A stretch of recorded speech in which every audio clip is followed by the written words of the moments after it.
Hello, this is Katie and Kim from Granny's Legacy. We're here today to share with you about the fly stitched leaf.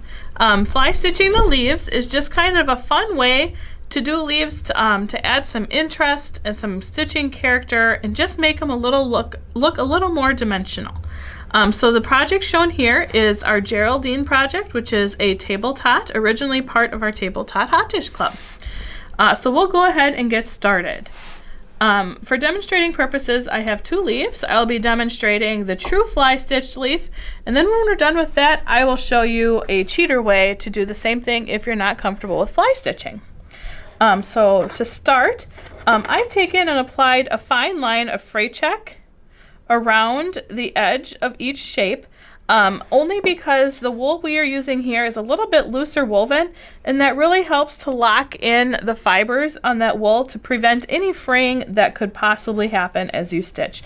Looser woven wools like herringbones and plaids tend to be a little more susceptible to fraying than others, so those we like to just stabilize a little bit with fray check. All the products I'm showing you here today are available on our website, grannieslegacypatterns.com, and that's also in the description for this video. So to start, I am taking our air erase marking pen. It writes purpley and then it just vanishes with air. So over time, the line goes away with air. So that's kind of nice because I don't have to worry about having a marking line when I'm done with my stitching. I'm also using a bright pink thread just so that you can see the stitching well. If I had to use green like we did on the project, it would have blended in, and I'm afraid that you wouldn't be able to see the demonstration as well. So I've applied fray check to mark my line. I have my pink thread, and I'm also going to use our Threadtastic thread wax and just run the thread over top one time. The Threadtastic thread wax helps prevent any static in your thread, twisting, knotting, all sorts of that. And my favorite thing that it does is it helps keep your needle threaded. It doesn't take a lot, just a little bit. I find it locks the stitches in too. So we have our thread and we're ready to start. So I'm going to start down a little bit on my line here. And I want to make sure I come down far enough so that I can get a nice angle with my side stitches, you might call them. So I'm about probably a little bit bigger than a 1/4 inch, not quite as big as a half, so maybe 3/8. I'm just going to go right up to the top and go down. And I'm going to give that a nice tug just to kind of make sure that that's locked right in where I need it to be. And then I'm going to take and go over to my left side, right here, towards the top, and then my right side towards the top, and then I'm going to come back right at the bottom of my first stitch. So I came up on the right, down on the left, at the bottom of my first stitch. Give her a nice tug, and these, if you kind of hold them up with your fingernail a little bit, it keeps them right in place so you can get a nice diagonal on them, so you get a nice angle, and that is your first stitch.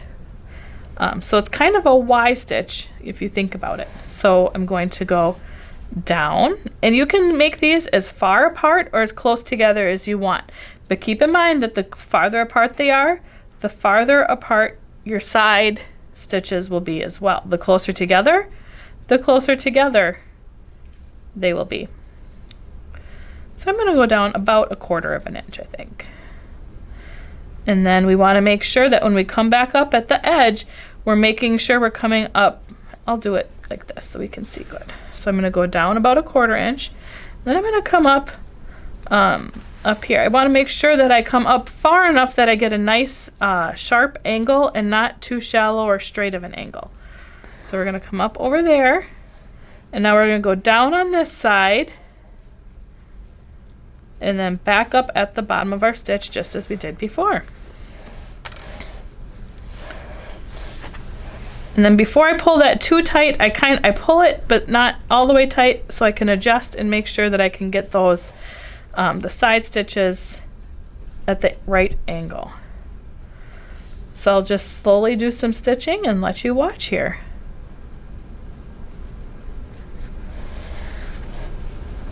Oh, got a little twist. There you go.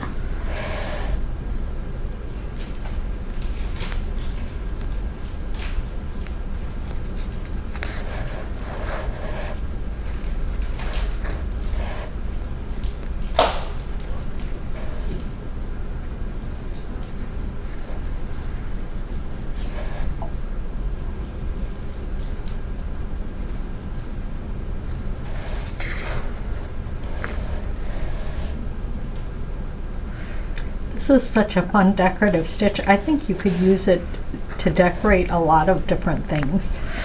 Flower petals, could be.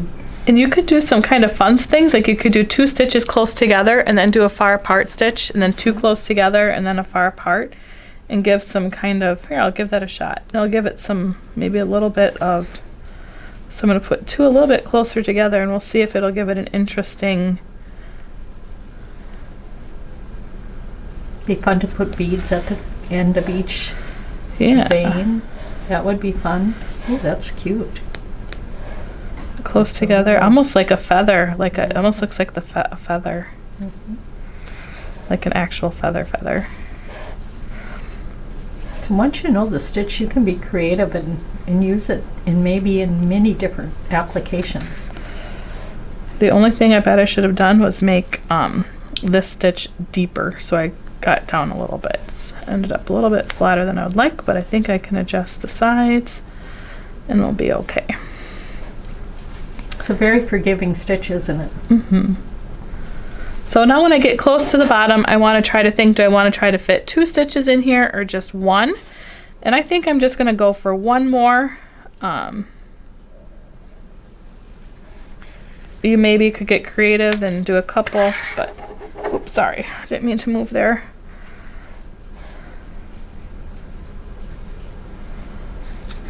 I think we're just going to do 1 more. And then go down at the bottom, just like we started up at the top. Give her a nice tug. And there you have a leaf. And this would have been sharper if I would have made this stitch right here a little bit longer, but I was trying something, I was going rogue on camera, trying something I'd not done before. Perfect. Then I'm gonna tie this off on the back here really quick, and then we'll move on to our other, the cheater method. So I'll bring in second thread.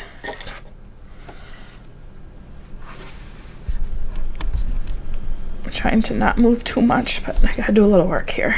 Okay. So now the cheater method, am I still in frame here? We are going to break it down into two stitches, or a two-step. Where when we did it the first time, the whole, the down and the 2 sides were 1 movement. This is going to be a 2-step thing. The first thing we're going to do is draw our vein with our marker, and I'm making it a little bolder than I probably would in real life, just so that I can make sure you can see that. And then we're going to back stitch on our drawn line. So a back stitch, a true back stitch, the first one is backwards too, because it's the anatomy of the stitch and it just keeps things flowing so all of them look correct or look the same. So I'm going to start in a little bit and then go backwards off the end. And then come up. And the trick to a beautiful back stitch, besides making sure your first stitch is backwards too, is to not pull them too tight. If you pull them too tight, they have a tendency to sink down into your project, and they don't stand out and aren't, I don't want to say puffy, but they don't have the same dimension. So I'm being careful not to pull them too tight. I do like it when they kind of lay on top of the wall rather than sink down in. Mm-hmm.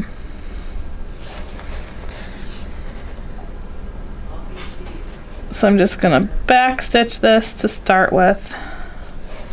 And I'm not leaving a space between my stitches. I'm just going down in the same hole I came up in, if that makes sense.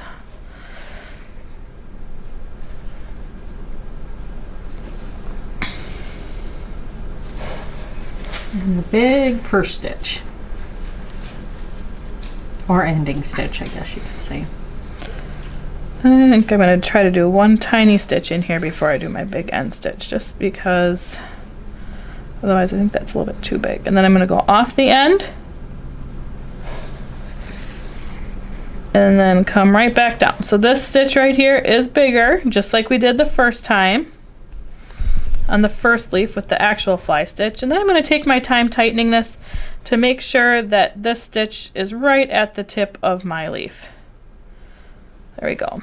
And if you want, you can take and put a little tacking stitch there to hold it down. And then we're just going to straight stitch the sides. So you can do this two ways. You can just,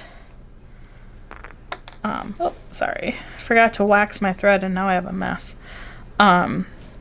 It's just straight stitches, so up and down. And you can go all the way down the left first, and then go back up the right, or you can do the left side, then the right side.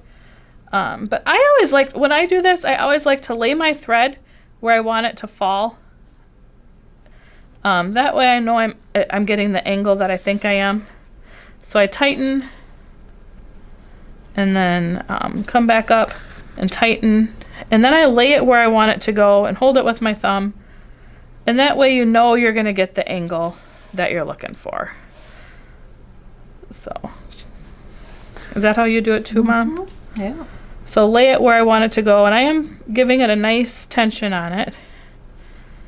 And ideally you stitch all the way to your center. There you go. And then come back up. I think I got room for one more stitch here. Give it a nice gentle tug. And down. So you could say, wow, I kind of like the look of just one side stitched. You could do that. Or you can just go back this way now and work just across from it. I'm running into my knot on the other side. There we go. And once again, I stretched my thread across where I want my stitch to go, and then went down where my, stretch it across, hold it, down,